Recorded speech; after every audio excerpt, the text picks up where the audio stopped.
అలా అందరికీ శుభోదయం. ఈరోజు మన స్పెషల్ ఏంటంటే గిన్నెలో పెట్టండి ఇట్లా ఇడ్లీ.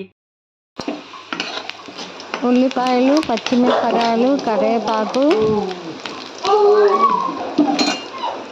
వేసి బాగా కొంచెం నూనె వేసి వేయించుకొని అవి బాగా ఉల్లిపాయలన్నీ రెడ్ షేడ్గా రావాలి.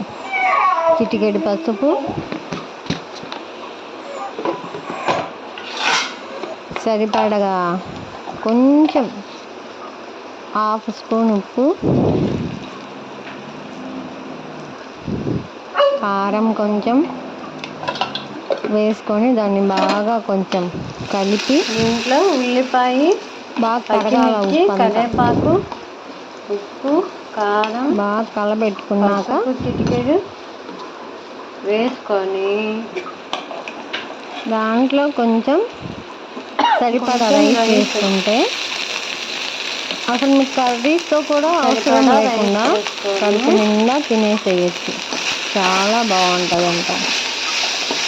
ఇంకా కర్రీతో పని ఉండదు.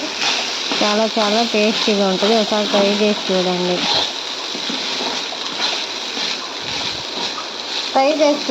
సూపర్గా ఉంటుంది. ట్రై చేయండి.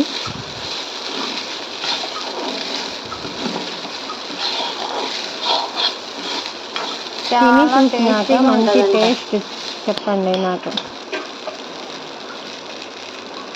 Okay, hi friends, bye.